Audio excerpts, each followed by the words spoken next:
crazy day in real estate. I'm at my last appointment, which has been a long-time client of mine for the past 8 years, the Martins. We're standing in their kitchen currently right now. This was the last project of a very extensive $150,000 remodel. We purchased this home as a distressed sale back in 2006 for about $250,000. The plan was to do a renovation of about $150,000 and then resell it for approximately $500,000.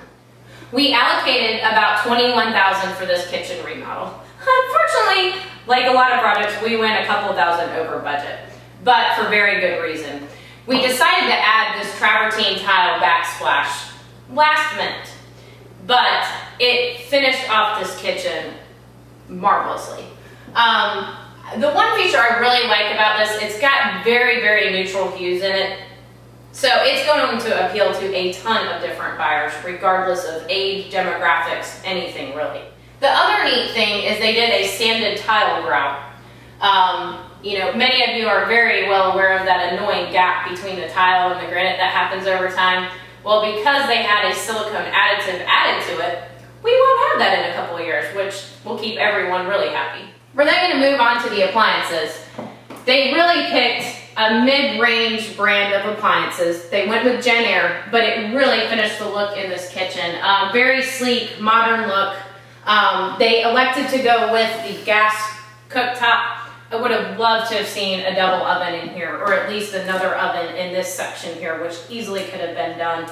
It probably is going to be an improvement that one of the buyers will want to make. The other neat thing that they did was added a counter depth refrigerator here, so it doesn't stick out too much. It's got a lower profile, just really kind of has that custom built-in feel to it without the huge price tag. So this fridge, this model is probably about $2,500 versus some of the ones that get up into the $5,000, $6,000 range. So this was another very good cost-saving approach that they used. Another great design element was this raised bar. As you can see, it's a little bit higher than my waist, but it offers an ideal separation in between the breakfast nook and the family room. Open kitchens are all the craze right now. I don't expect that to change. Everyone loves to entertain. This is kind of like the heartbeat of the home. Also, another thing they did was this extra deep sink, which is great for filling pots, of course washing the dishes, which all of us hate to do. But this was also a great addition. It's, you know, integrated in, so you don't have to worry about the caulk, kind of the messy stuff. They elected to do cherry cabinets, which are extremely popular right now. This was about 50% of the budget.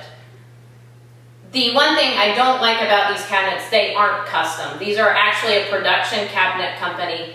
My clients chose to use these because the production time was shorter than having the custom cabinets done, and it just didn't disrupt their life as long as trying to order custom cabinets would have. Very good quality still, but there's a few kind of pet peeves I have about these cabinets. They lined them with white. It's kind of got a Formica, vinyl-y kind of feel to it.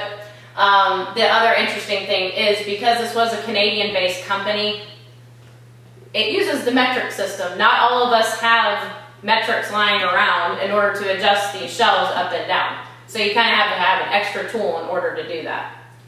There are some really good features about these cabinets though. They got a great deal on these. This company actually went out of business very much towards the end of last year just because of economy. Kohler decided to shut down their Connect division. These still have that custom raised panel to it. Got a very nice sturdy light rail to it, actually thicker than most, to cover up the under cabinet lighting. And then as you can see up here, we've got some really wide crown molding, which really has that finished look to it. So all in all, I think the Martins did a great job on this kitchen. Even though the darker tones might be an issue for some buyers, I think all the natural light through the windows, the great views of the backyard, of course the extra recessed lighting, the under cabinet lighting, the pendulum lighting will balance out a lot of the buyers' concerns that they might have in purchasing this home. I'm really looking forward to the spring and getting this sold and helping them get into another great investment where they can cash out another $100,000.